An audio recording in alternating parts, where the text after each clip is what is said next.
perkongsian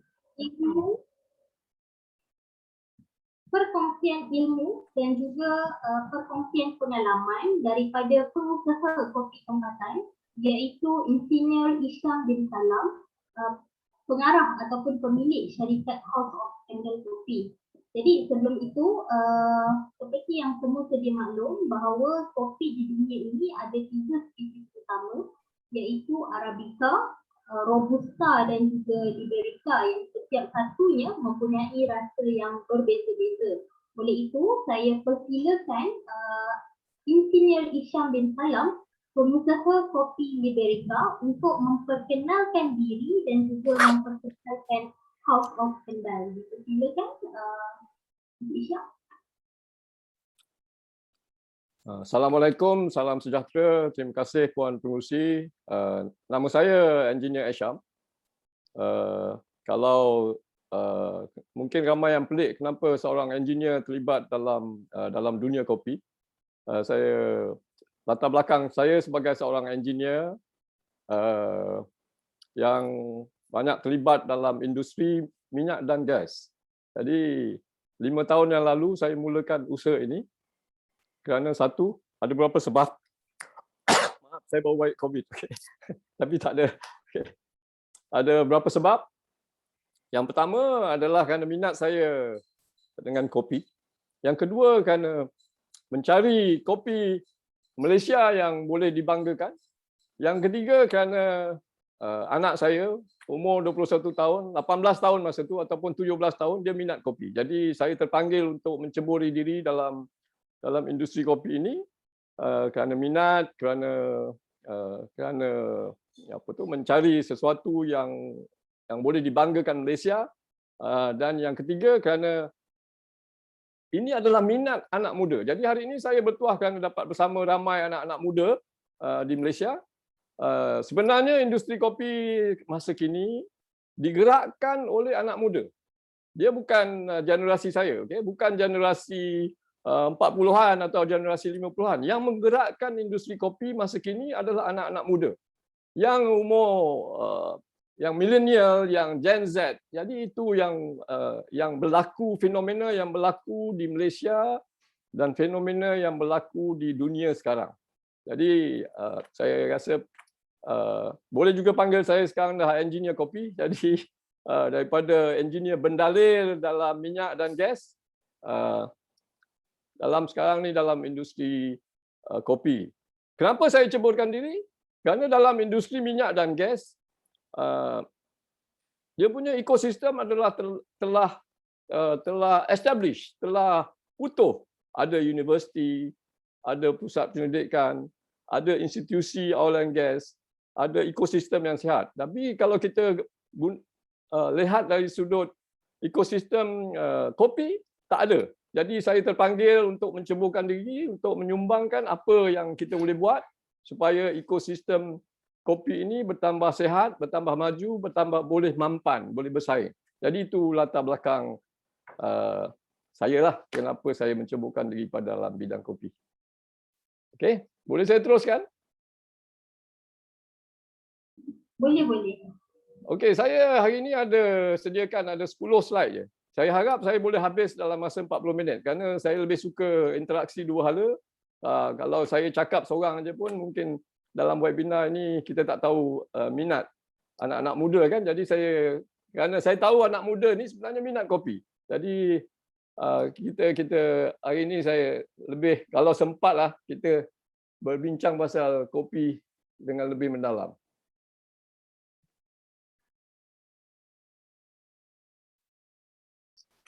Okey, ini slide saya yang pertama. Menjadi pengusaha kopi Kelantan bukan kopi komoditi. Itu tajuk webinar saya pada hari ini. Ada 4 perkataan yang saya harus fokuskan. Yang pertama, kenapa saya tak pilih petani, okey, menjadi petani kopi. Itu yang pertama. Saya pilih pengusaha kerana saya lihat dunia kopi ini lebih daripada dunia tani. Dia punya saiz pasaran dia adalah terlalu luas, terlalu besar.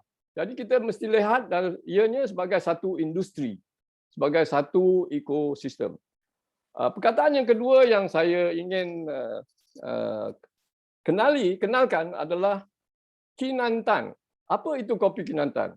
Kinantan ini adalah satu perkataan atau istilah Melayu yang saya amat indah. Dia membawa maksud specialty, istimewa. Jadi kita kata kopi Kinantan tu maknanya kopi yang istimewa, kopi yang specialty. Jadi saya akan berbincang dengan lebih lanjut bagaimana kopi digradekan di peringkat dunia. Okey. Yang ketiga adalah komoditi. Kenapa saya kata bukan kopi komoditi? Kerana saya faham ramai di kalangan saudara-saudari sekalian faham apa itu komoditi. Ya. Jadi mungkin nanti ada satu tugasan daripada pihak pengajar, apa komoditi, apa specialty. Itu satu perkara yang penting kita tahu. Komoditi ni maknanya bahan mentah. Okey? Bahan mentah yang am, yang selalunya harga ditentukan oleh bursa. Yang kalau boleh paling rendah yang boleh, seberapa rendah yang boleh. Jadi kalau kita terperangkap dalam sektor komoditi, maknanya kita akan terperangkap dalam satu sistem yang mahukan segala apa yang kita keluarkan itu murah. Okey? Jadi bila murah, tak ada letak ekonomik, buat apa kita buat bisnes? Tak buat apa kita masuk dalam industri ini. Perkataan yang keempat adalah Liberica. Saya hanya fokus kepada Liberica kerana yang pertama kali adalah dia merupakan satu jenis kopi yang kita panggil nadir, rare. Okay, dalam pasaran dunia dia hanya ada 1% daripada jumlah kopi yang dikeluarkan di dunia. Jadi 1% memang sesuatu yang nadir. Dan kalau kita lihat negara yang paling banyak sekali kononnya banyak sekali mengeluarkan kopi adalah Malaysia. Dan dalam banyak-banyak negeri di Malaysia adalah Johor. Dan dalam banyak-banyak daerah yang paling banyak adalah Batu Pahat. Saya dari Batu Pahat. Jadi itu adalah sebab musabab saya melibatkan diri pada Liberica. Yang pertama kerana dia nadir, kerana rare, kerana potensi untuk harga yang baik adalah lebih tinggi. Di Malaysia ni ada dua jenis lain, Robusta dan Arabica pun ada. Arabica ada di Ranau, ada sahabat saya pun yang mengusahakan di sana. Dan dalam Robusta ni adalah lebih kepada negeri di utara. Jadi ini adalah latar belakang webinar saya hari ini. Okey, macam mana nak bergerakkan ni?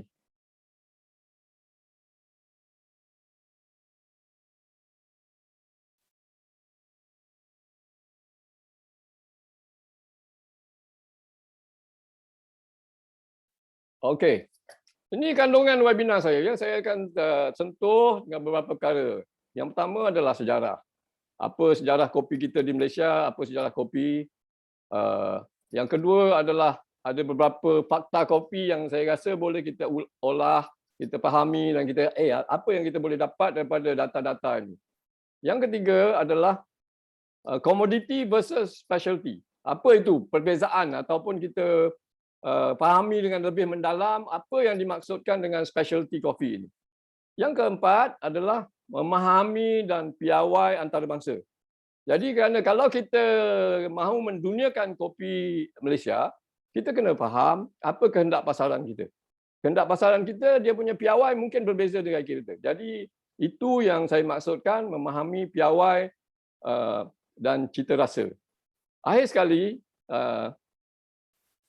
saya hari ini berhadapan dengan pakar-pakar tani, jadi saya sentuh juga tentang pertanian, bagaimana kita menghasilkan kopi Kinantan, ia boleh dihasilkan bermula dari kebun. Kita tak boleh tiba-tiba ambil daripada pembekal, kita kata, oh kopi kita ini adalah kopi Kinantan. Jadi itulah yang saya maksudkan. Okey, boleh saya teruskan? Ini sejarah kopi. Okay? Kalau tengok itu adalah logo House of Kendal. Okey. Saya tubuhkan ini lebih kurang 3-4 tahun yang lepas. Kalau kita lihat logo itu adalah logo rumah yang ada sekarang.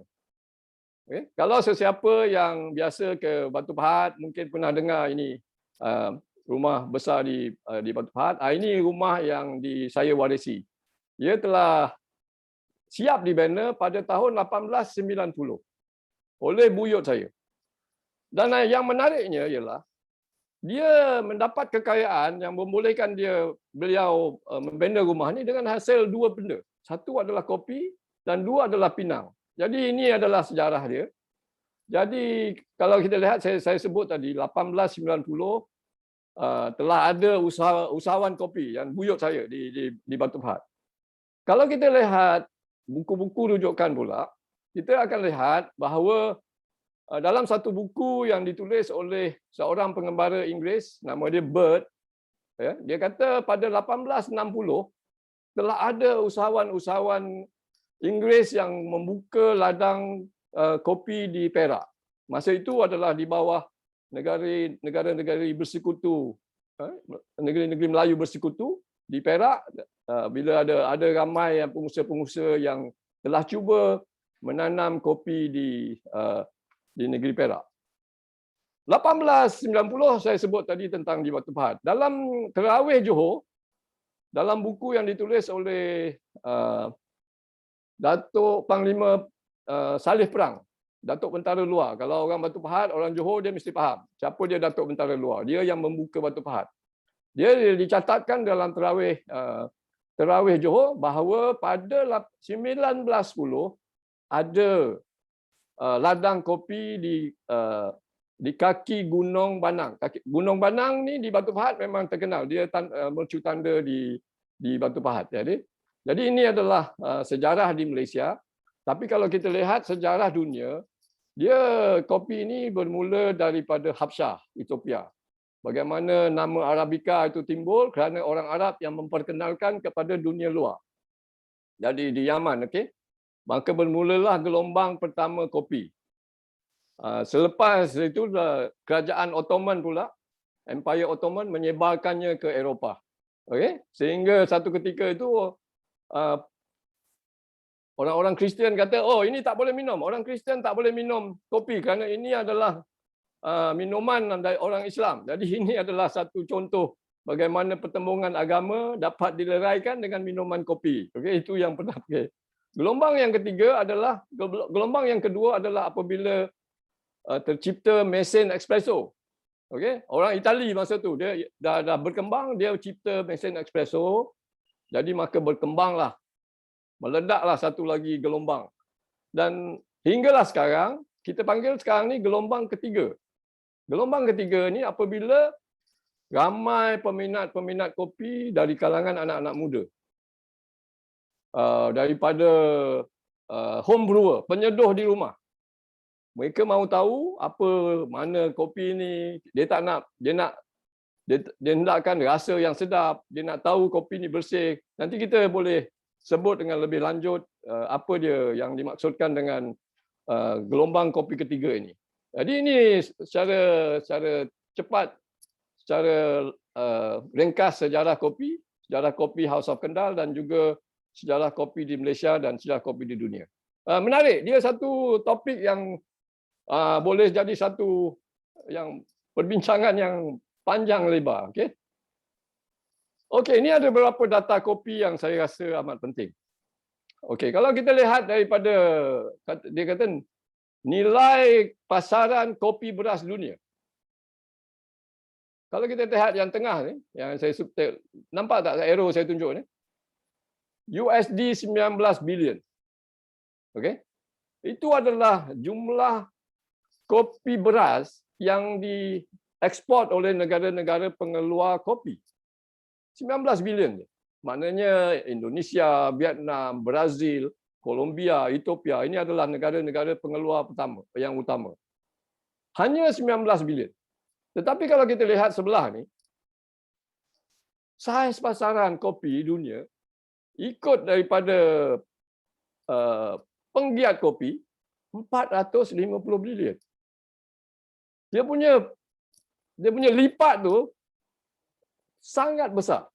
Ada 400 bilion saiz pasaran industri kopi. Kalau kita sebut daripada tani, yang pertama tadi nilai kopi beras ni petani, tapi dari sudut industri dia jadi 450 bilion. Dan daripada pengeluaran 19 bilion yang saya sebut ni, nilai kopi beras, 1% adalah Liberica.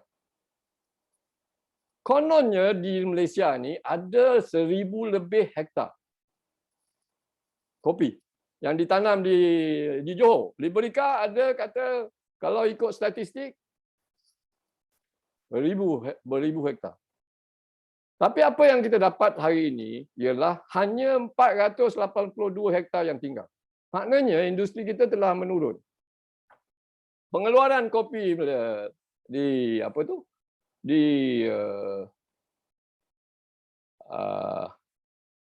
3,000 metrik tan.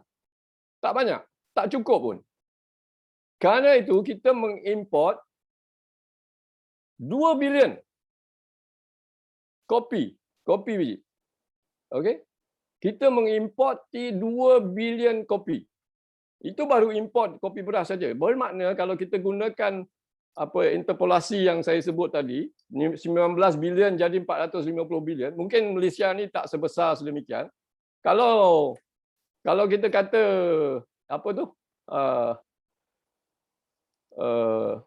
maksud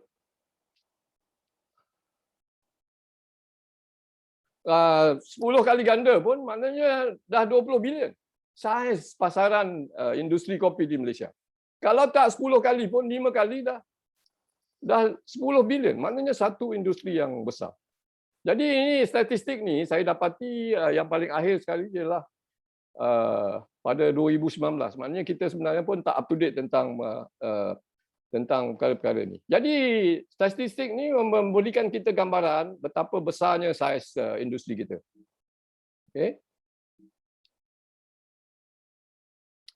Okey, bila kita sebut tentang industri, kita bukan sebut tentang kebun saja, apa yang berlaku di kebun. Dia melibatkan dagangan, pedagang-pedagang di bursa, orang tengah, orang yang yang berdagang kopi, kerana coffee exchange atau bursa kopi adalah antara yang terbesar.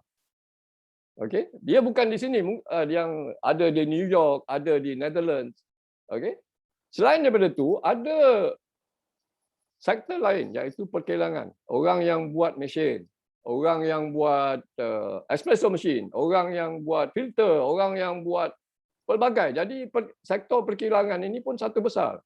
Orang yang memproses kopi menjadi umpamanya Nescafe, ataupun daripada kopi yang tak sedap jadi sedap, dicampur macam-macam. Jadi itu adalah yang saya maksudkan dengan perkilangan.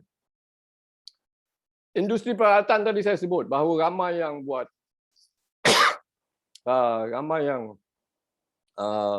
mereka bentuk, mereka yasa pelbagai alat seduhan, pelbagai alat untuk panggang kopi. Jadi industri ini amat besar. Jadi kalau kita lihat, ada satu lagi yang amat penting, iaitu institusi R&D dan latihan.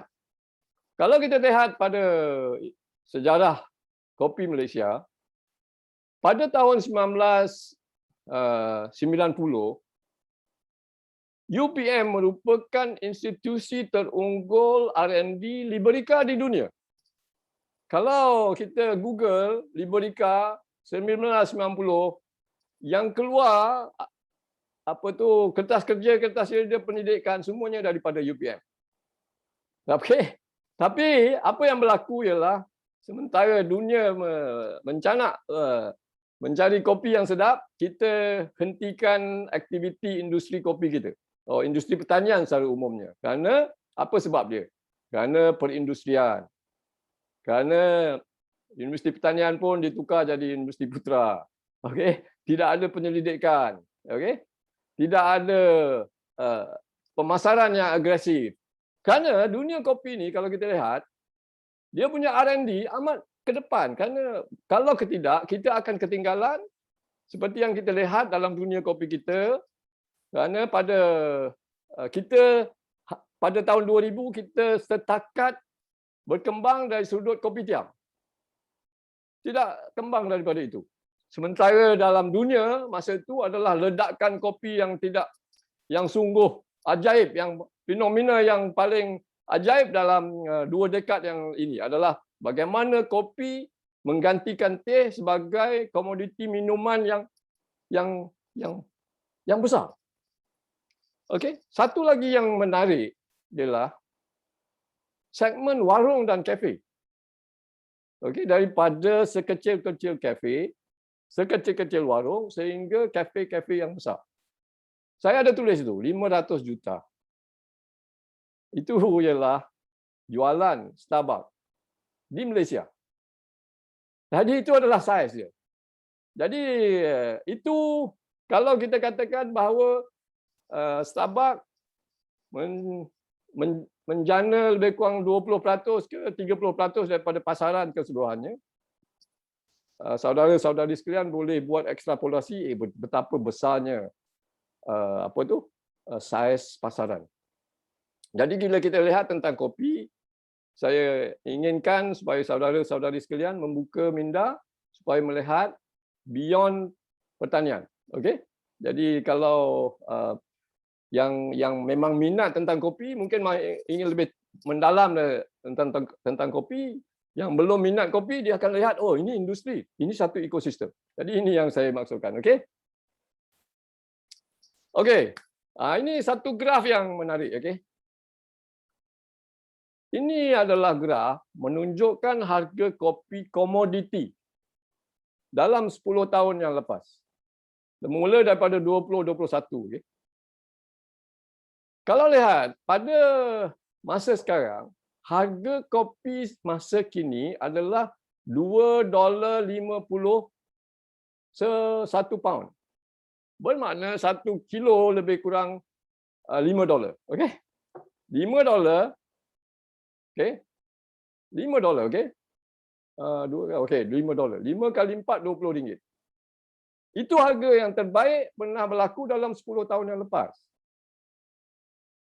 Okey, harga telah berganda 1 kali lipat dalam masa 1 tahun. Pada 2020, harga yang paling rendah adalah $1. Malahan pada tahun 2000, harga menurun menjunam ke harga 50 US sen satu pound. 50 US sen satu pound bermakna 1 kilo harga dalam ringgit Malaysia ialah berapa tu? 5 kali 4 20, RM2 1 kilo. Okey, bayangkan awak seorang petani, awak keluar, ada orang akan beli komoditi harga awak komoditi dengan harga $2. Ada RM2. Okey, sekarang ni dia kata dah RM5, $5 maknanya RM20 satu kilo. Sedangkan kos pengeluaran kita di Malaysia ni RM20. Jadi ini realiti. Jadi dengan sebab itu ramai petani-petani kita bijak. Jadi dia kata, kau tak nak beli aku punya harga dengan harga yang baik, aku tebang. Jadi tugas saya sekarang ni ialah memujuk kepada petani-petani, jangan tebang. Kita usahakan bagaimana kita boleh meletakkan kopi kita sebagai kopi yang berkualiti dan mempunyai harga yang lebih baik. Sebab itu, saya menjurus kepada kopi Kinantan. Maknanya kopi specialty. Kita lari daripada segmen komoditi, kita masuk kepada segmen specialty. Kerana dalam segmen specialty ini, pelanggan sanggup bayar dengan harga yang lebih baik. Mungkin saudara-saudara sekalian pernah dengar bahawa satu strawberry 1 kilo sampai RM1,000. Ataupun harga watermelon, Japanese melon tu sampai RM1,000 sebiji. Itu adalah satu contoh di mana pengusaha-pengusaha Jepun dapat menimbulkan minat supaya harga bertambah baik. Jadi kalau kita buat bandingan dalam kopi pula, saya sebut tadi RM20 adalah harga kopi komoditi. Harga kopi Kinantan yang terbaik dalam rekod pada tahun 2020 adalah $1,400 sekilo. Jadi kita lihat betapa disparity ataupun perbezaan daripada harga komoditi dengan harga Kinantan. Mungkin boleh dengan itu saudara-saudari sekalian dapat memahami kenapa saya menjuruskan diri kepada kopi Kinantan dan bukan kopi komoditi. Jadi ini adalah satu strategi untuk kemampanan strategi ekonomi. Kalau kita tak mendatangkan satu keuntungan ekonomi, buat apa kita masuk dalam industri? Itu je jawapan dia, okey. Jadi ini satu trend harga kopi komoditi yang saya rasa amat menarik sekali. Jadi apa yang kita buat di House of Kendal ni ialah bukan dia sebagai satu hobi, dia adalah satu advokasi bahawa kita mempunyai satu produk di sini yang boleh mencapai harga memperkenalkan Malaysia sebagai pengeluar kopi yang baik, yang Kinantan, yang khusus tentang Liberica. Okey, jadi Malaysia sebagai penentu piawai Liberica Malaysia. Apa yang ada sekarang dalam dunia, dia ada piawai maaf, untuk Arabica, ada piawai untuk Robusta, tapi tidak ada piawai untuk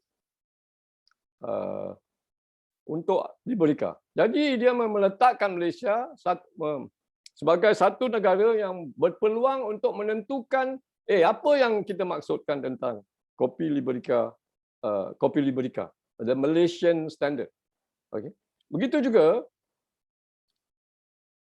kita mahukan bahawa Malaysia dijadikan pusat dagang untuk Liberica. Kerana apa yang menarik sekarang ni, kalau kita sebut tentang Liberica di negara Eropah, mereka akan fikir Malaysia.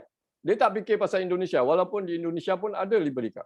Jadi bukankah itu satu keistimewaan yang seharusnya kita gunakan, kita manfaatkan. Malangnya selama ni kita tidak memanfaatkannya. Kualiti kopi kita terus statik di peringkat kopitiam. Jadi bila kita ketengahkan nak kenalkan kepada kafe ke apa, dia kata ini standard yang terlalu kuno, okey.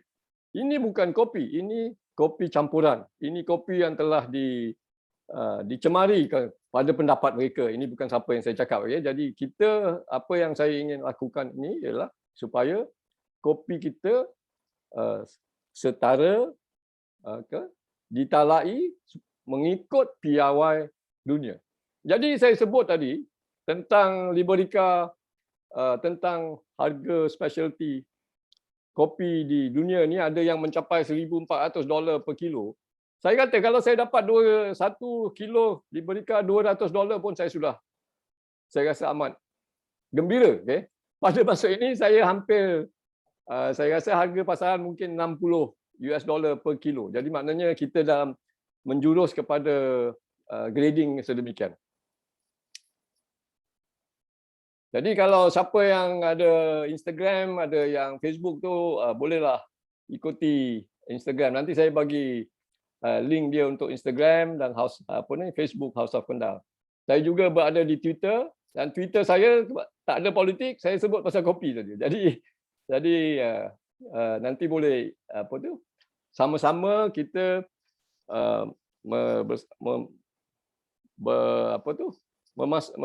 bersama mengadvokasikan bahawa Liberica ini adalah suatu yang istimewa buat Malaysia. Okey. Tadi saya sebut tentang piawai kopi. Di dunia ni ada 2 badan penting yang menentukan piawai kopi. Yang pertama adalah CQI. CQI ini adalah Coffee Quality Institute. Dia mengeluarkan piawai dan juga mengeluarkan ataupun melatih penggrade kopi yang dia panggil Q grader. Jadi kalau kita nak tahu piawai kopi, ini institusi yang boleh diikuti. CQI. Okay? Coffee Quality Institute. Ini di merata dunia mematuhi piawai ini. Okay? Di Malaysia pun ada berapa orang yang telah mendapat kelulusan CQI ini menjadi Q grader. Jadi tugas mereka ialah memberi markah. Okey, kopi ni dapat berapa markah? Kopi ni grade apa? Kopi ni grade apa? Alright? Okey, ada satu lagi badan ataupun institusi yang bertanggungjawab tentang perihal kopi di dunia. Badan ini dipanggil Specialty Coffee Association, SCA. Okay, Specialty Coffee Association. Dalam SCA ini, dia juga menentukan piawai dan melatih penggiat-penggiat kopi dalam ekosistem kopi di dunia. Jadi umpamanya awak nak ambil kursus tentang sensory, awak nak ambil kualifikasi ataupun dapat persijilan tentang barista, tentang pengurusan ladang. Ada modul-modul yang disediakan oleh SCA yang menentukan bahawa grade ataupun kualiti kopi yang berada di dunia ini mencapai piawai internasional. Anak saya yang saya sebut tadi umur 17-18 tahun ni, dia mengikuti kursus ini. Dia mempunyai diploma SCA kerana dia telah melengkapi modul untuk buat barista, untuk buat sensory, untuk buat panggangan. Jadi setelah complete modul ni dia dapat diploma dan dia telah memperolehi diploma tersebut. Jadi kalau ada anak-anak muda yang minat tentang kopi, yang ingin mendalami tentang pensijilan dalam kopi, ini adalah satu institusi yang kita boleh ikuti. Kerana pensijilan yang diberikan ditauliah diterima di seluruh dunia.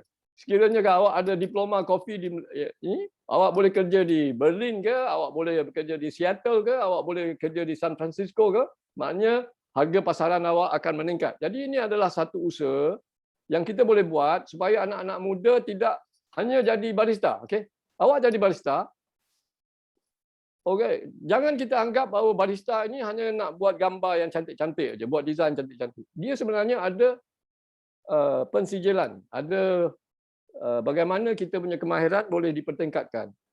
Nah, ini boleh kalau dah lebih daripada barista boleh masuk sensory, boleh masuk panggangan. Jadi ini adalah satu kaedah bagaimana supaya anak muda tidak terbiar dalam dunia kopi. Kerana kalau kita ingat, kita ke dunia kopi ni kita ingat kita seronok-seronok aja duduk di kafe. Tidak, dia ada skim profesional yang boleh menduniakan diri kita sendiri. Jadi piawai kopi ni, tengok sebelah ni yang bahawa ada grade commodity, ada grade commercial, ada grade premium, ada grade specialty, ada grade coffee of excellence. Jadi inilah grading yang digunakan di dunia. Berdasarkan berapa poin yang kita dapat. Jadi commodity ni biasa dia tak grade langsung. Yang harga $5 tu dia tak grade, okey? Macam kopi biasa kita lah, tak pernah di grade kan. Dia kata besar kecil aja ataupun itu saja. Commercial adalah yang saudara-saudari mungkin beli di supermarket atau dibanyakkan rantaian kopi atau kafe di Malaysia atau di dunia ni kebanyakan menggunakan kopi komersial. Okey? Dia tak mencapai, markah dia tak sampai 70 poin. Apabila sampai je 70 poin, maka dia akan digradekan sebagai premium. Jadi perkataan premium ni dalam dunia kopi dia istimewa. Dia bukan kopi cap apa dia panggil ni, tongkat ali ke apa, premium. Itu tak boleh pakai. Okey? Yang penting adalah ini standard piawai dunia yang mengatakan awak dapat 70 poin kopi yang tanpa campuran. Dia ada protokol dia bagaimana nak mendapat grade ni. Bila dapat 80 poin, baru kita panggil specialty. Itu yang saya sebut Kinantan. Okey? Kita sekarang ni di Malaysia, kita punya kopi daripada Haus Kendal telah mencapai grade specialty. Kita dah dapat 84, 85, dah capai grading sedemikian. Yang kita belum dapat ini adalah Cup of Excellence. Cup of Excellence ini dia punya harga dah lain, dah di awang-awang, okey. Harga lebih baik. Maknanya dia dapat 90 poin. Jadi itu adalah gambaran bagaimana penggradean kopi. Jadi awak bila pergi kafe ni awak boleh flex sikitlah kata ni grade premium ke grade specialty ni. Flex lah sikit, okey. Siapa yang bagi tahu awak? Itu ada engineer kopi yang beritahu juga. Okey. Jadi saya juga jelaskan ni tentang third wave, okey. Gelombang ketiga. Apa yang menarik tentang gelombang ketiga ni, dia menekankan 4 perkara. Yang pertama adalah kualiti. Saya sebut tadi yang ada lebih awal apa itu kualiti. Yang kedua adalah traceability. Kita tahu susu galur dia. Oh, kopi ini datang daripada kampung Bagan Batu Pahat.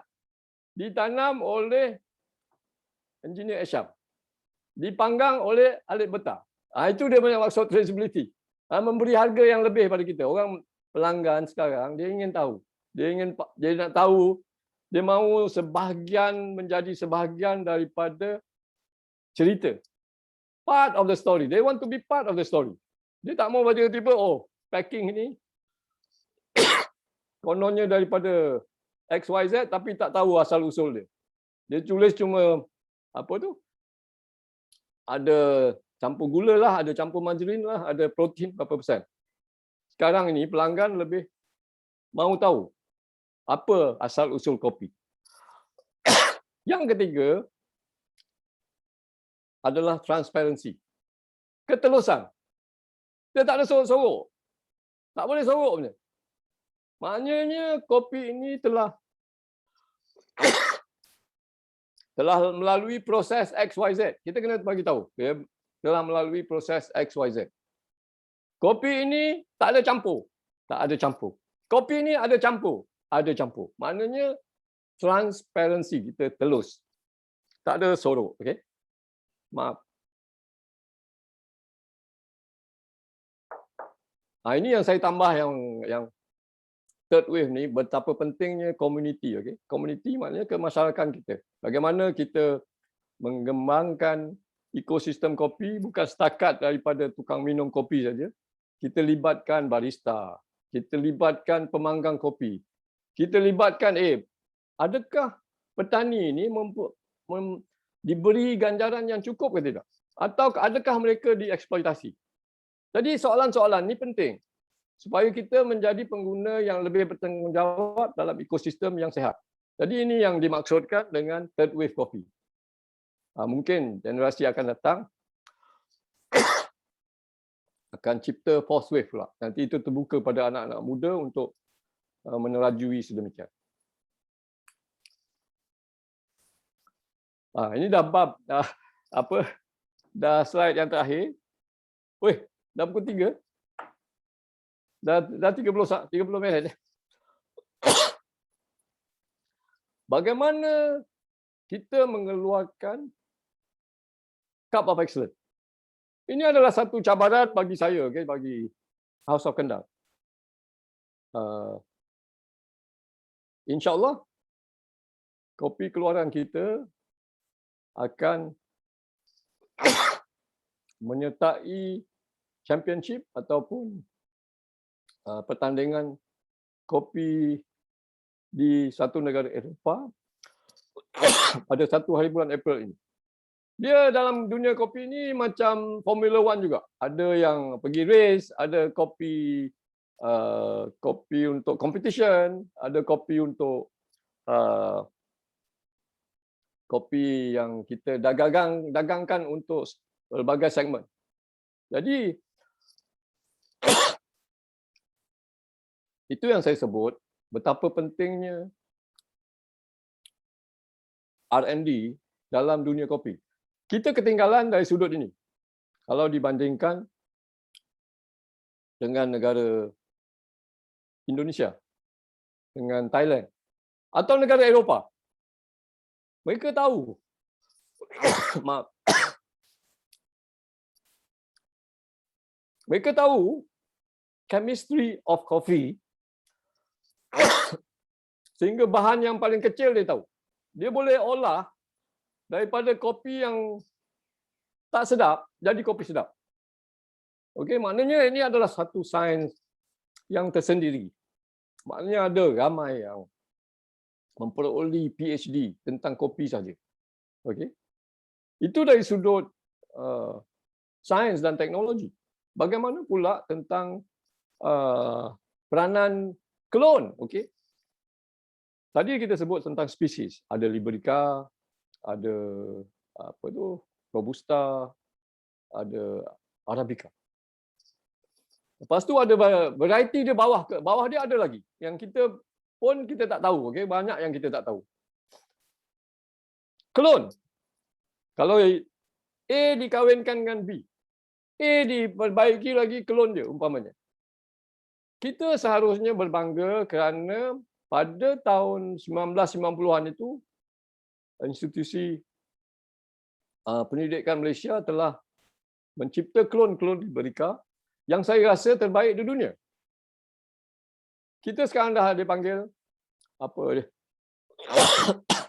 MLK, dia panggil Malaysian Liberica Clone. Pada tahun 90-an itu dia panggil MLK 1. Sekarang dah MLK 7, MLK 8. Sebagai contoh, Arabica selalunya paling banyak 2 kali setahun dituai. Klon Liberica keluaran Malaysia sepanjang tahun. Bukankah itu satu yang istimewa? Yang kedua, sebagai contoh lagi. Kalau kita bandingkan MLK 1 dengan MLK 8, saiz biji dia. Okay.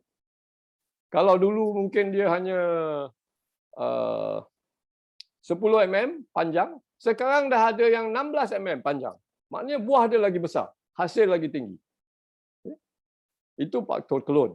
Jadi itu yang saya maksudkan pentingnya penyelidikan. Dan alhamdulillah ramai lagi yang bekas-bekas penyelidik yang masih berterusan. Maknanya ada juga yang terus mengeluarkan klon-klon Liberica terbaik di Malaysia. Tapi tak boleh lama. Kerana mungkin kita akan kehilangan pendidik-pendidik ini tanpa funding yang mencukupi, maka industri ini akan terus lengai di Malaysia. Faktor tanah. Kenapa Batu Pahat itu satu kawasan yang istimewa? Umpamanya, kenapa kopi yang ditanam di Batu Pahat rasanya berbeza daripada kopi yang ditanam di Banting ataupun di Baling? Okey, itu faktor tanah. Faktor cuaca, microclimate, dengan perubahan cuaca sekarang, okey, apa dia punya kesan dia kepada petani? Sebagai petani umpamanya kita ingat bulan ni tak ada, bulan Januari tak ada banjir, tiba-tiba banjir. 600 pokok terbang. Jadi kalau kita tidak ada kekuatan sebagai seorang petani yang memang kita akan give up, okey. Tapi ini adalah maklumat yang sangat penting bagi petani. Apabila kita berpindah daripada jadi petani kepada pengusaha komoditi, tanam sawit umpamanya. Bila kita tanam sawit, kita boleh duduk kedai kopi, tiap-tiap 2 minggu sawit keluar, duit masuk dalam bank. Kita tak perlu tahu bila nak banjir, bila musim hujan. Tapi sebagai pengusaha kopi, kita perlu pengetahuan tentang tanah. Kita perlu pengetahuan tentang cuaca. Dia macam orang tanam padi juga. Maknanya kita menghidupkan budaya tani. Kita bukan saja petani komoditi yang tiba-tiba keluar, ada 20 tan, ada 30 tan. Okey? Jadi ini adalah penting kita menghidupkan budaya tani.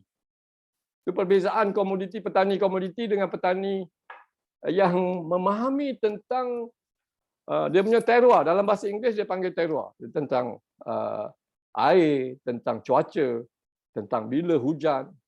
Okey? Ada angin ke. Jadi ini adalah apa kesan pokok-pokok sekeliling.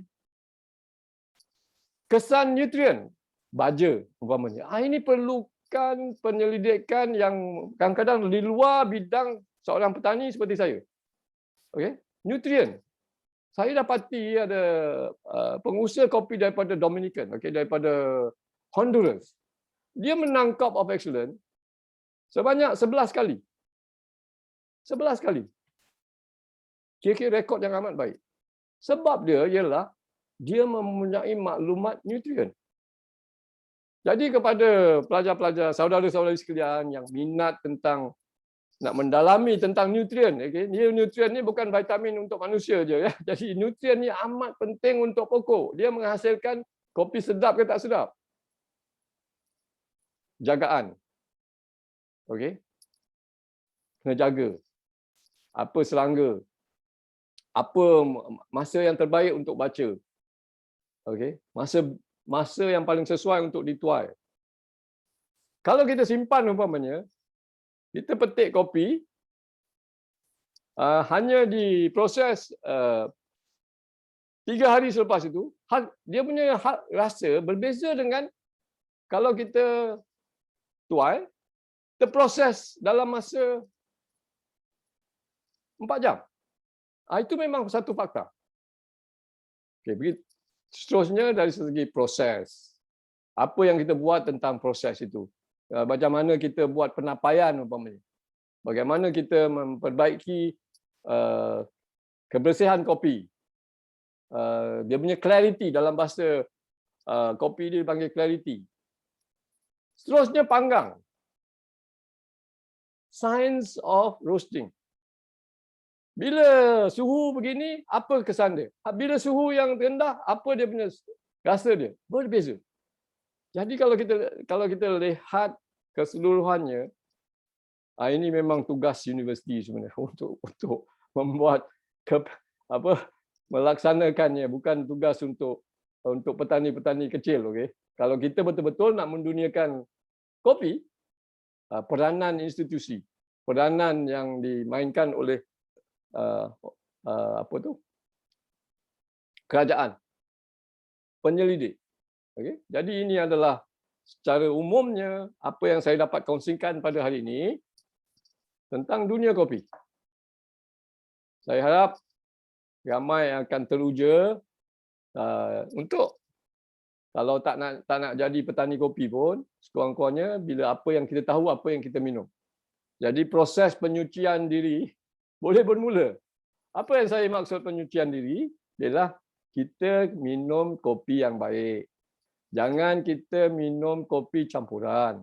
Kita mesti tanya, ni kopi ni campur apa ni? Ada macam Piramli kah? Atau kita letak apa ni? Arah daripada Bontot Kuali ke apakah? Jadi ini adalah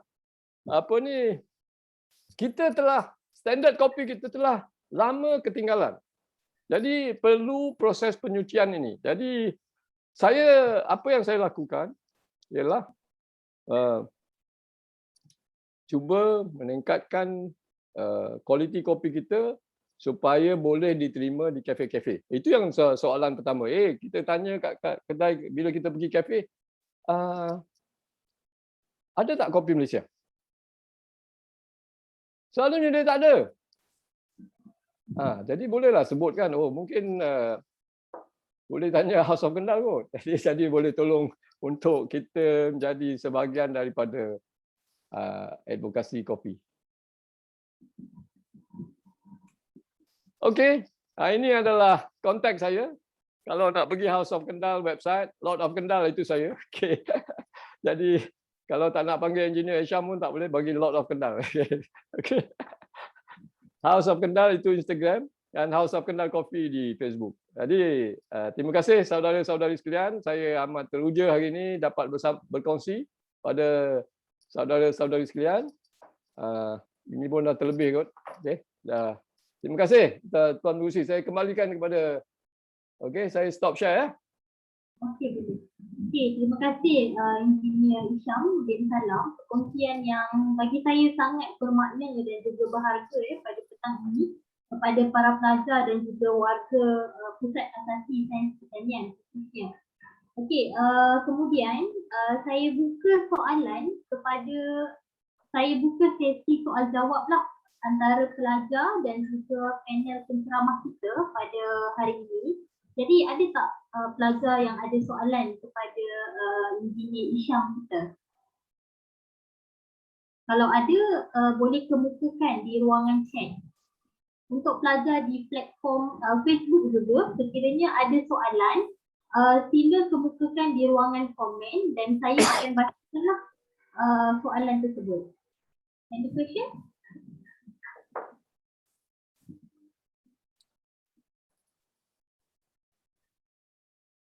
Okey, Engineer Isham, sementara kita menunggu soalan daripada para pelajar, saya ada soalan lah daripada saya sendiri kepada Engineer Isham, iaitu mengenai cabaran.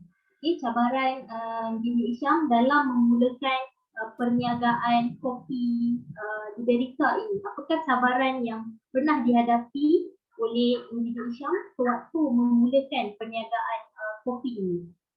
Oh, cabaran sebagai pengusaha ni macam bisnes juga, macam jadi petani yang lain.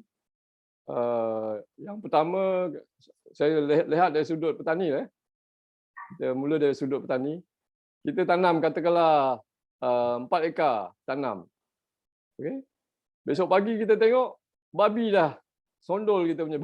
Okey. 400 pokok terbang. Umpamanya itu adalah satu cabaran, okey. Jadi ini satu proses yang kita untuk jadi petani ini kena ada satu benda cekal, yang kedua modal, okey. Kita perlu bertahan. Okey.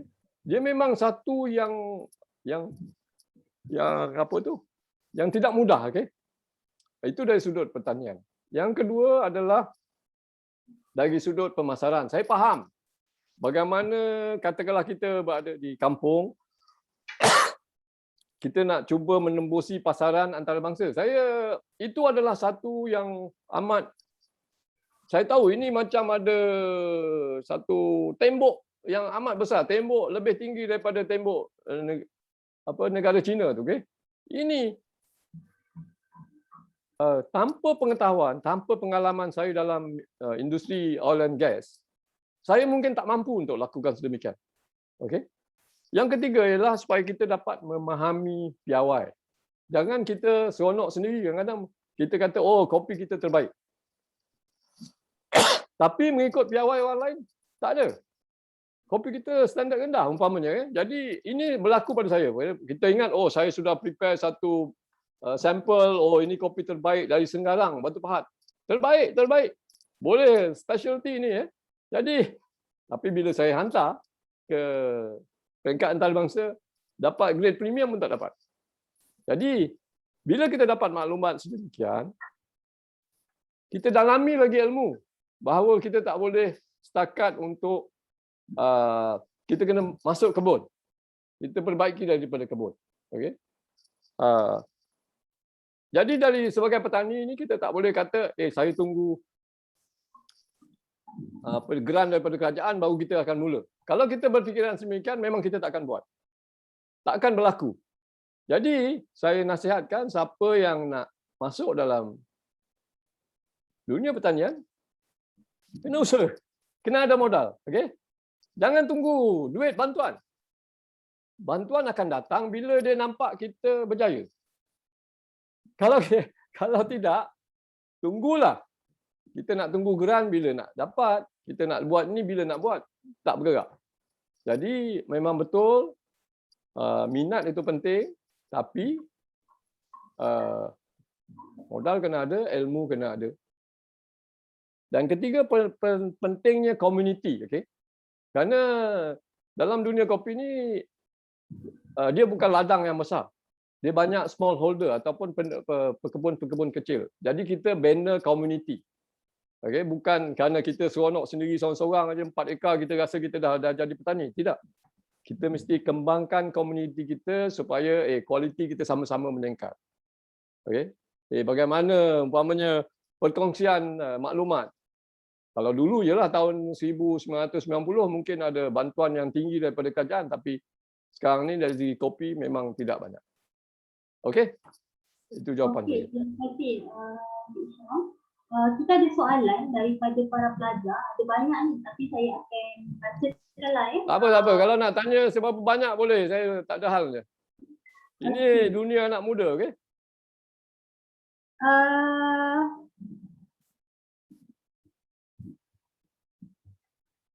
ada pelajar bertanya, iaitu pelajar bernama Aida. Pelajar ini bertanya, Sir, this may seem out of Liberica coffee context, but can you explain more about kopi luwak? Adakah perniagaan kopi luwak di Malaysia akan mendapat sambutan yang baik jika dijalankan di Malaysia, memandangkan Indonesia merupakan pengusaha kopi luwak yang utama? Jadi ada potensi tak? Okey, alright. Ini satu soalan yang bagus. Okay.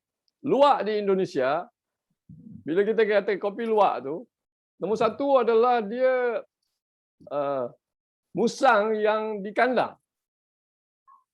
Kalau pergi Bali ke apa, dia akan lihat ada abang musang ni terbaring kat tu, dia suruh makan kopi, okey. Dia tunggu dia punya apa hasilan.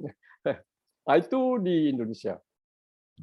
Dan akibatnya dia membawa nama yang buruk kepada kopi luwak kerana ada pencinta-pencinta binatang, mergastua ke apa ke, yang kata ini zalim. Memang zalim. Itu betul zalim. Okey, ini adalah bukan luwak yang original. Kalau betul-betul luwak yang original adalah yang daripada musang yang bebas. Okey, soalannya, adakah House of Kendal mengeluarkan kopi luwak? Ada. Okey. Jadi berbeza daripada yang di Indonesia, di Malaysia memiliki luwak mesti memiliki musang kena ada lesen. Dia adalah protected animal. Binatang yang dilindungi. Jadi tak boleh dikandang. Okey? Itu dah satu perbezaan yang amat istimewa, okey? Jadi dalam setahun saya hanya boleh keluarkan 30 kilo luwak. Kerana dipungut daripada kebun, hasil daripada musang-musang dia. Sebab tu harga di pasaran sekarang ni adalah 1,600 sekilo. Okey, jadi dia punya harga kopi luwak. Jadi ini memang daripada tradisi di Malaysia ni pun kopi luwak memang dah diamalkan pada lebih lama daripada memang dah di dunia sebelah kini memang dah tahu luwak. Maknanya dia adalah satu proses penapaian yang dibuat dalam perut musang. Jadi ini yang menyebabkan dia istimewa. Memang sedap. Pada saya ada istimewa dia. Tetapi dalam dunia antarabangsa ada persoalan-persoalan yang perlu dijawab. Okey. Kita kena, dia sebagai satu novelty. Dia bukan satu yang kalau kita nak buat satu majlis istimewa, kita nak nak jadi satu conversation piece. Okey, ini luwak. Luwak ni dah ceritalah pasal luwak kan. Jadi itu yang menariknya tentang luwak ni. Memang ada pasaran dia tersendiri, tapi tidak besar. Okey. Okey, terima kasih tuan. Soalan kedua daripada pelajar, salam from Ashwarya Aisyah. Salam tuan, saya nak bertanya, kenapa setengah kopi macam Nescafe Black Coffee itu mempunyai rasa yang sedikit masam, tetapi Nescafe Gold tidak berasa masam? Okey, saya tak reti jawab pasal Nescafe ni lah. Jadi satu jenama. Okey, dia dari sudut masam dengan tak masam ini adalah yang pertama, saya jawab secara umum ya. Saya tak sebut tentang jenama ya. Kenapa kopi masam, kenapa kopi sedap, kenapa kopi tak sedap. Falsafah kopi Kinantan adalah kopi yang dikeluarkan dengan membuang segala kecacatan. Jadi bila dah sampai ke Kinantan tu, maknanya kopi yang kita dapat tu adalah yang terbaik. Tak ada sompek, tak ada tak ada hitam bintik sikit ke, tak ada, dia warna sekata. Dia punya serangan tak ada. Okey, jadi dalam proses piawaian penentuan grade, ini adalah sebahagian daripada yang dibuat akreditasi. Right? Jadi konsep kopi baik dengan kopi tak baik adalah kopi yang mengandungi apa tu, bahan asing, itu satu. Yang kedua adalah kecacatan, okey. Tak kisah cacat ke, tak cacat ke, tak baik ke, semua masuk campur. Jadi itu yang menyebabkan kopi tak sedap. Yang ketiga adalah dari segi proses. Okey. Sama ada dia menghasilkan acidity yang tinggi atau tidak. Masam tu adalah kerana acidity. Masam juga ditentukan daripada saiz kisaran. Okey, dari segi ekstraksi daripada bila kita bacur tu. Kalau ekstraksi terlalu kurang, umpamanya, dia akan menentukan kemasaman. Okey. Jadi variable ataupun angkubah yang penting di sini adalah saiz kisaran. Kerana dia akan menentukan sama ada kandungan acidity itu tinggi atau rendah, masam atau tidak, sedap atau tidak. Jadi kalau seorang barista yang bertauliah, dia akan tahu bagaimana menghasilkan secawan latte ataupun kopi yang optimum. Okey, terima kasih Tuan Hisham. Okey, kemudian saya ada lagi soalan. Ini soalan terakhir lah daripada para pelajar. Kemudian kita ada sesi kuis soal jawab di mana Engineer Hisham berbesar hati untuk memberikan hadiah kepada 3 pemenang yang boleh menjawab kuis pada petang ini. Okey, jadi sila dengarkanlah nanti kuis yang diberikan. Okey, yang ini soalan terakhir yang saya bacakan daripada para pelajar.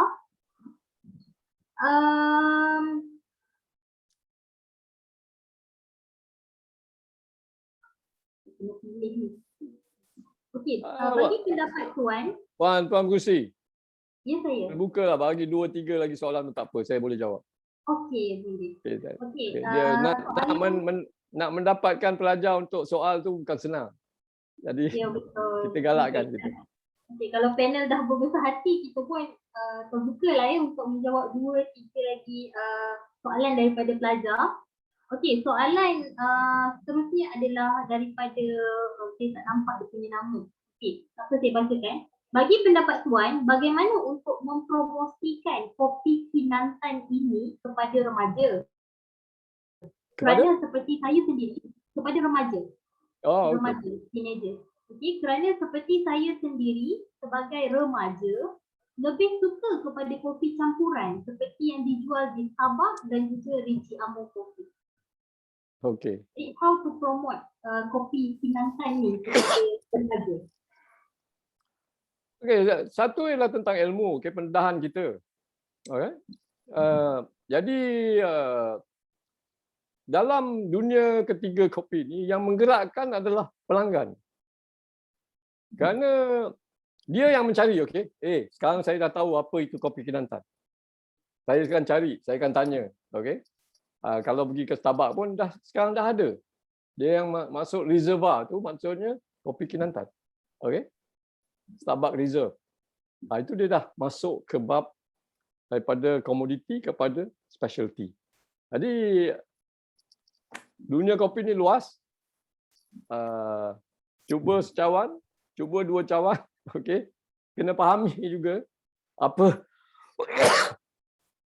apa yang dimaksudkan tentang kopi yang sedap, bagaimana yang tak ada siapa yang silap. Kita terbuka, maknanya kita nak suka kopi yang grade kampung pun tak apa. Itu kesukaan kita. Memang ada segmennya tersendiri. Cuma apa yang saya cuba lakukan ialah saya kenalkan satu konsep kopi Malaysia. Di mana kopi yang dikeluarkan tidak ada campuran. Sekurang-kurangnya bergrade premium. Maksudnya begini, okey. Kita pergi ke warung-warung. Kadang-kadang saya tak boleh fikir bagaimana dia boleh jual satu cawan RM1.50. Satu cawan. Apa untungnya dari mana? Adakah satu cawan tu untungnya 20 sen, 30 sen? Atau adakah kopi yang digunakan itu kualitinya terlalu rendah kerana dia boleh buat RM1 walaupun harga RM1.50?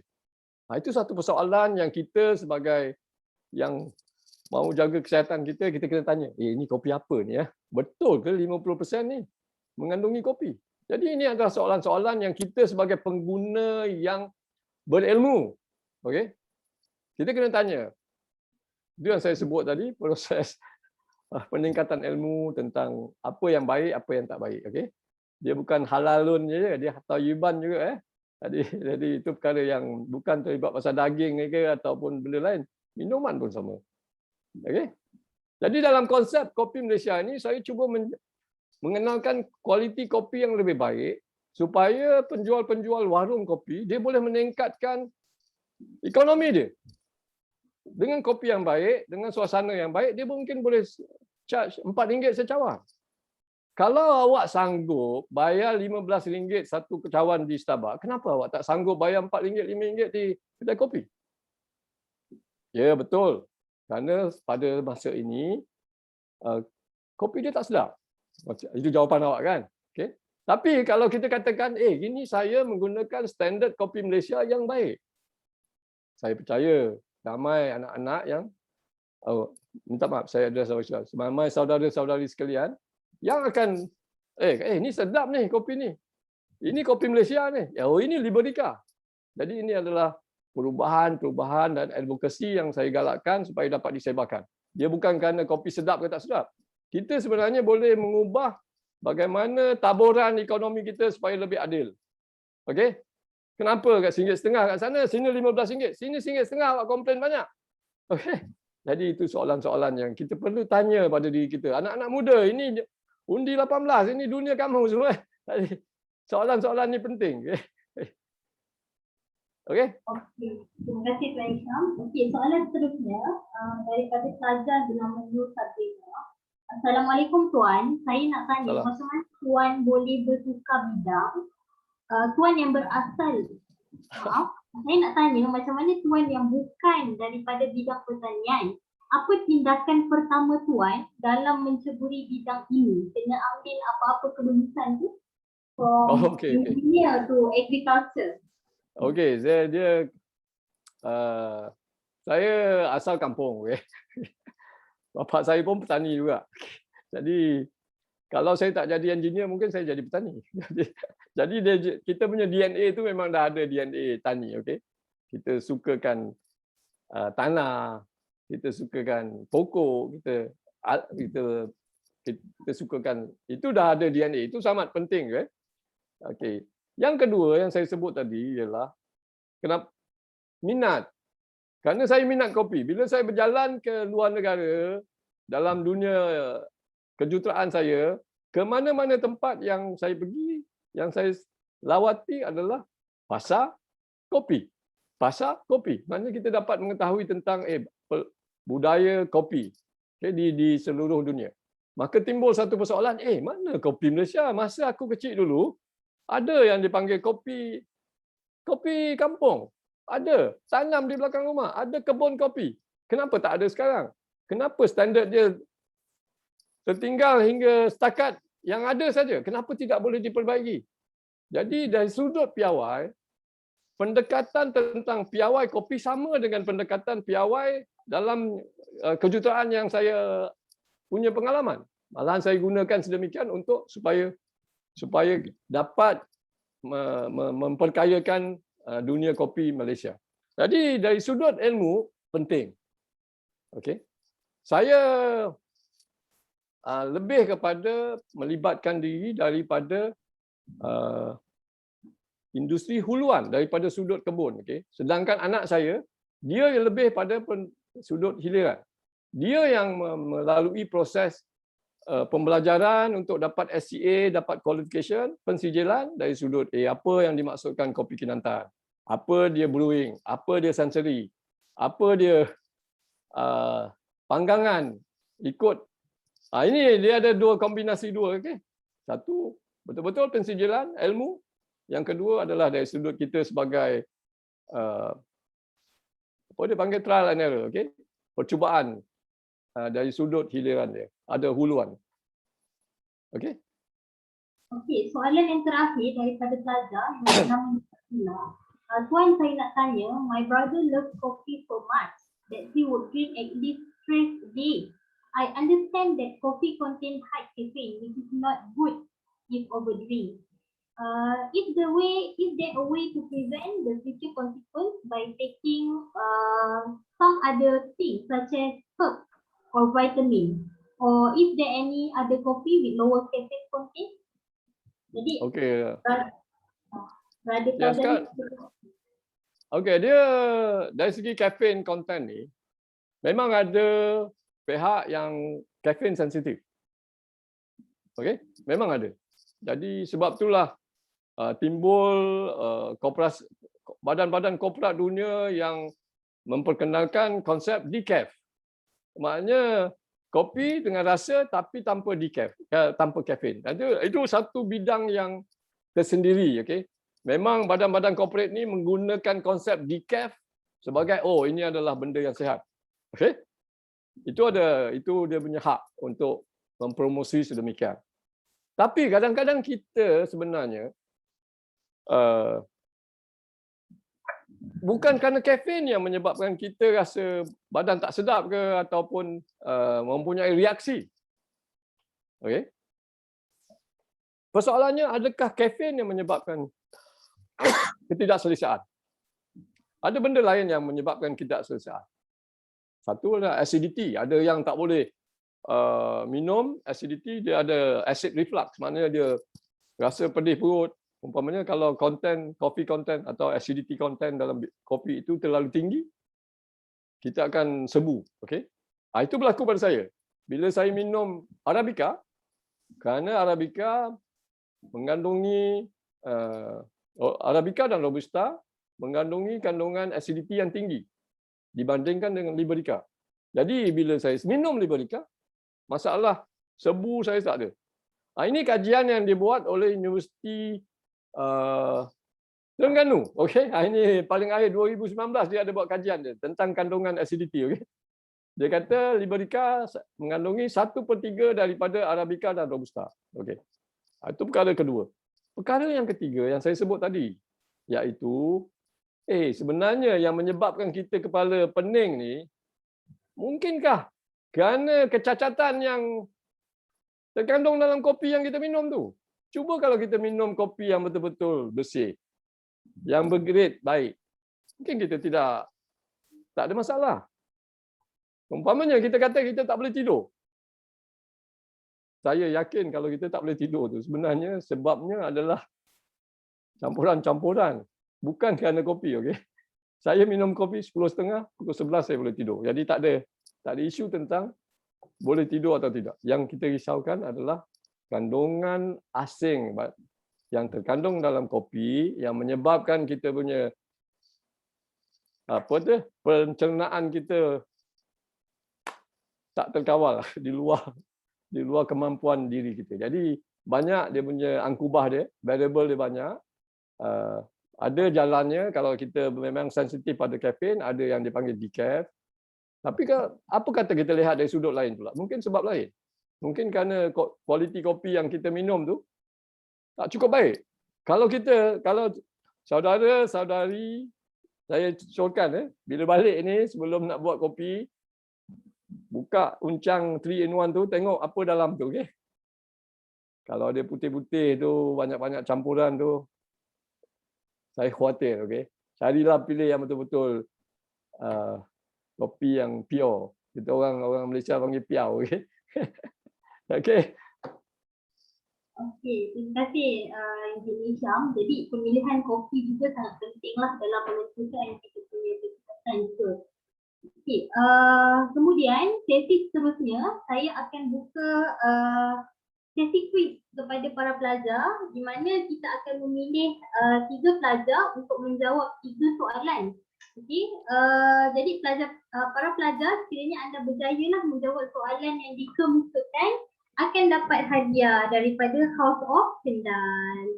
Okey, soalan pertama, sekiranya ingin menjawab, pelajar boleh tulis nama di ruangan chat Kemudian saya akan bacakan jawapan pelajar. Kalau betul, then saya akan tiklah nama pemenang. Minta PIC yang lain pun sila kita tengoklah dekat ruangan chat. Okey, soalan pertama, apakah institusi yang menentukan piawaian ataupun grade kopi dunia? Berikan satu institusi yang menentukan piawaian ataupun grade kopi dunia.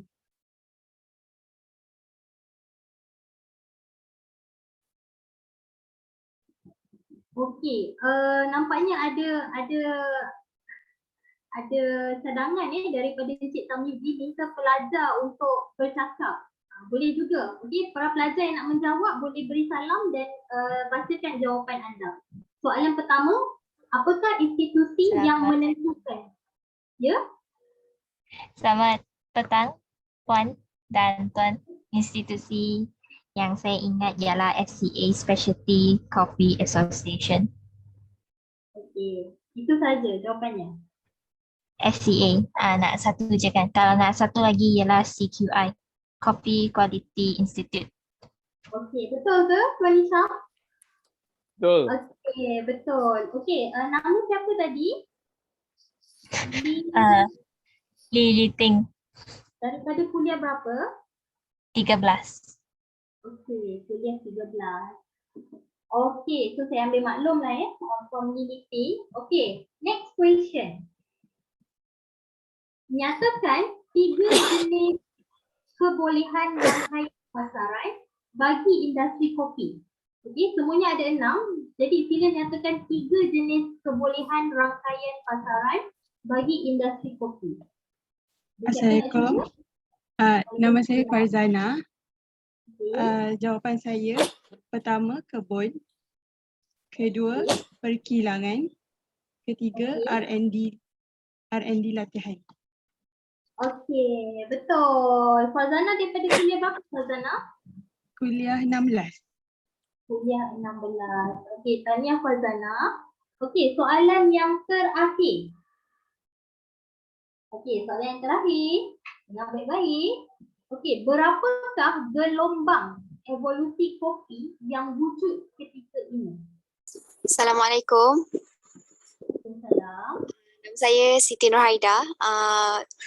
Ada 3 gelombang. Ada 3 gelombang. Betul ke, Tisha? Okey, betul. Nama siapa tu? Siti Nurhaida. Daripada kuliah 19. Okey, Siti Nurhaida daripada kuliah 19.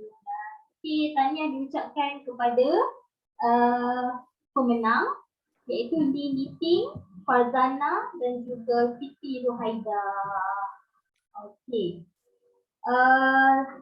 Maka setelah berakhirnya sesi kuis dan juga sesi soal jawab daripada pelajar kita kepada pihak penceramah, maka berakhirlah sesi webinar kita pada petang ini. Terima kasih saya ucapkan sekali lagi kepada Engineer Hisham dan salam kerana sudi untuk hadir bagi berkongsi ilmu tentang dunia kopi kepada para pelajar dan juga warga UPM. Sebelum mengakhiri webinar, kita akan ada sesi bergambar bersama penceramah dan juga peserta. Boleh tak semua buka phone? Buka kamera.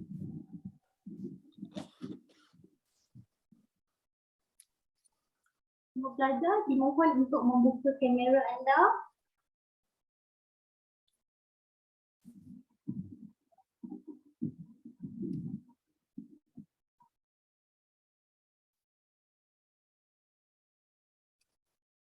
Okay, kepada saudara-saudari sekalian, saya ucapkan terima kasih kerana beri saya peluang untuk berkongsi ilmu pada hari ini. Saya dalam dunia kopi ini memang dunia anak muda. Jadi sahabat-sahabat saya pun sekarang makin lama makin muda. Jadi yang saya kenal, yang saya dapat berinteraksi, kebanyakannya memang anak muda. Kerana dunia kopi saya katakan tadi adalah dunia milenial, dunia Gen Z.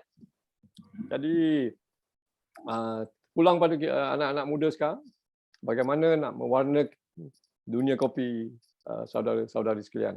Apa yang penting ialah kita jaga kesihatan, minumlah kopi yang baik. Okey, itu saja. Sama-sama kita beradvokasi supaya dunia Liberica lebih dikenali dunia. Pada 1 hari bulan ini, kopi daripada House of Kendal akan masuk pertandingan di Eropah. Mudah-mudahan kita menang, okey. Jadi tunggulah 1 hari bulan. Keputusan pada 2 hari bulan, insya-Allah. Jadi kalau kita menang di Eropah ini, kita akan masuk dalam pertandingan World Barista Championship di Melbourne pada tahun ini, insya-Allah. Terima kasih semua. Cik Syam ada sesi bergambar. Macam mana ni saya nak buat ni? Tak kiranya stay dulu dalam Zoom ni. Nanti Cik Tamizi dia akan bergerak. Okey, baik. Saya tunggu je. Minta pelajar untuk buka kamera anda supaya nampaklah wajah-wajah yang dahagakan ilmu kan. Silakan anak muda untuk membuka video kamera kita boleh ambil gambar beramai-ramai supaya kenangan-kenangan kita pada hari ini. Siapa yang belum ikuti Instagram House of Kendal, sila ikuti. Jadi boleh kita menyemarakkan lagi dunia Liberica Malaysia, okey? InsyaAllah. Boleh. Okey, Okey, lagi pelajar-pelajar.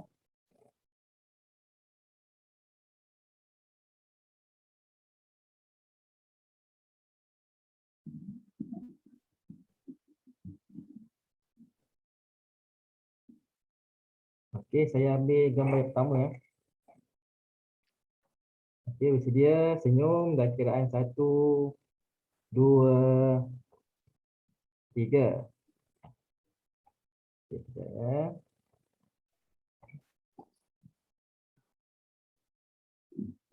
Okey, sekali lagi.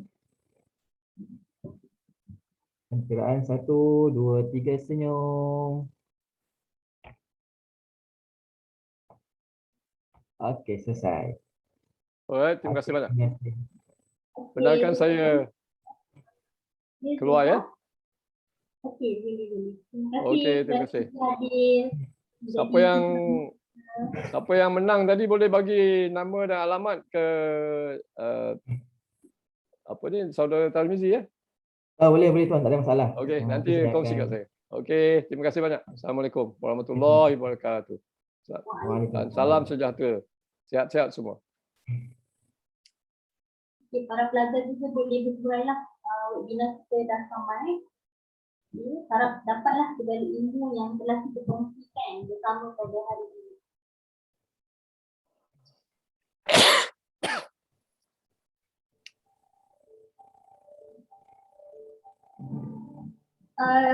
Tuan Hisham, saya nak tanya, saya pengurusi. Okey. Boleh lagi kita tanya? Okey. Berkenaan dengan kopi lah kan, sebab saya pun minat juga dengan kopi. Saya pernah pergi ke Bali, di mana pada ketika itu mereka mempromosikan kopi luwak, tetapi pada masa yang sama ada, kalau tak silap saya, dekat 20 jenis kopi yang telah dicampurkan dengan pelbagai bahan. Ada kopi pandan, ada kopi lemon, ada kopi vanila, sehingga rasa kopi tu dah tak ada.